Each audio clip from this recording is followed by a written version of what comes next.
Imagine standing atop the ancient weathered walls of Constantinople, the last and greatest stronghold of a once glorious empire.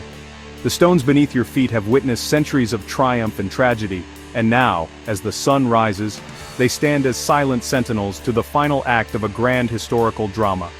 The air is thick with tension and anticipation. On one side, a city battered by centuries of struggle, its people weary but unbroken.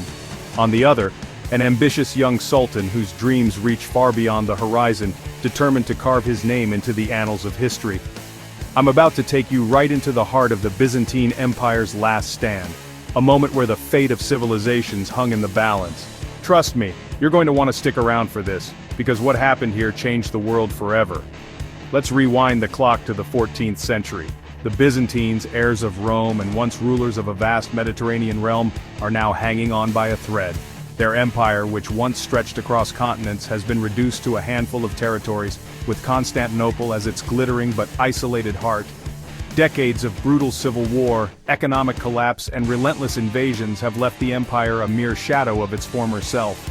The grandeur of the Hagia Sophia and the bustling markets of the city stand in stark contrast to the abandoned, crumbling neighborhoods just beyond the walls. Meanwhile, just across the Bosphorus, a new power is rising. The Ottomans, once a small Anatolian principality, are gaining strength and momentum with every passing year, their ambitions growing as swiftly as their armies.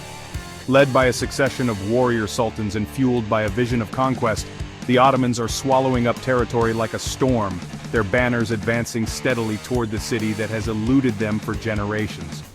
So what went wrong for the Byzantines? Picture this. Their capital, Constantinople, is still a jewel of the world, its domes and spires gleaming in the sun, but the lands around it have slipped away piece by piece to enemies and former allies alike. The empire is now little more than a city-state, surrounded and besieged on all sides. Trade routes that once brought wealth and exotic goods from east and west are now blocked or controlled by rivals. Funds are drying up, the treasury is empty, and the once mighty walls are crumbling from neglect. The city's lifeblood, commerce and tribute, has slowed to a trickle. Internally, the empire is plagued by division. Factions bicker over scraps of power, nobles plot against each other, and the people are left to wonder if anyone can save them. The unity that once made Byzantium strong has fractured, leaving the city vulnerable to threats both within and without. Externally, the Ottomans grow bolder with every passing year. Their armies march ever closer, their confidence fueled by victory after victory. The world is changing, and the Byzantines are running out of time. Now, here's where history gets truly epic. It all comes to a head in 1453, a year that would echo through the centuries. The city is surrounded, its fate hanging by a thread, as the greatest siege of the medieval world begins.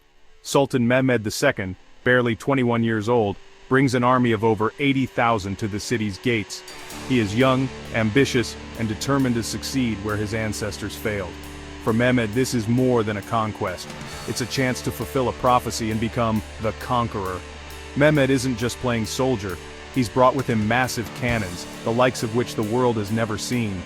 These monstrous weapons, cast in bronze, are capable of hurling stone balls that can shatter even the thickest walls.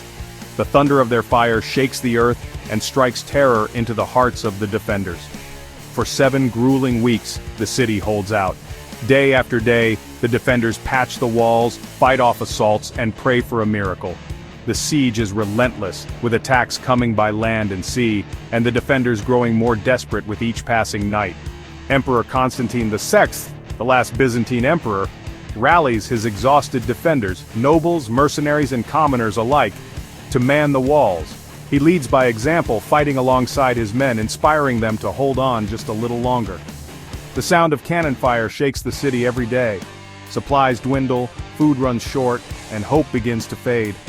Yet the defenders refuse to give in, clinging to the belief that help from the west might still arrive in time. But still, the Byzantines refuse to surrender.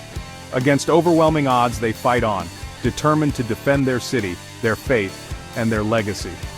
Then, in the early hours of May 29th, as the city sleeps, Mehmed's forces find a breach in the walls. The defenders, exhausted and outnumbered, are caught off guard as the Ottomans pour through the gap. Ottoman Janissaries, the elite shock troops of the Sultan, surge into the city, Chaos erupts in the narrow streets as defenders and civilians alike scramble to resist or escape. The city that has stood for over 1,000 years is now a battlefield. Legend has it, Constantine the throws off his imperial regalia and fights to the bitter end, sword in hand, refusing to abandon his people. His fate remains a mystery, but his courage becomes the stuff of legend. By sunrise, the city and the empire have fallen.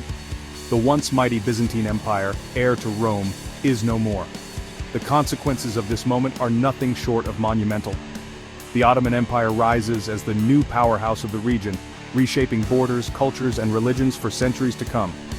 Constantinople is reborn as Istanbul, the jewel of the Ottoman world and a bridge between East and West. The loss of Constantinople sends shockwaves through Europe. Christian kingdoms mourn the fall of the last bastion of Eastern Christendom, while merchants and explorers scramble to find new trade routes to the riches of the East. This moment helps spark the age of exploration and ushers in a whole new era of global history. So what do you think tipped the scales?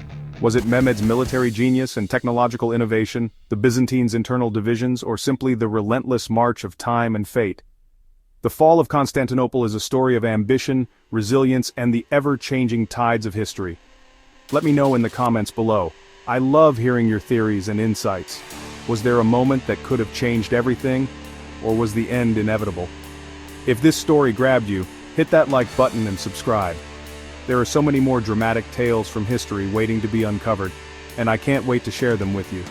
I've got plenty more dramatic tales from history coming your way. Stories of empires rising and falling, of heroes and villains, of moments that changed the world forever. Until next time, keep exploring the past, because every empire, no matter how mighty, has its moment of reckoning. And in those moments, we find the stories that shape our world.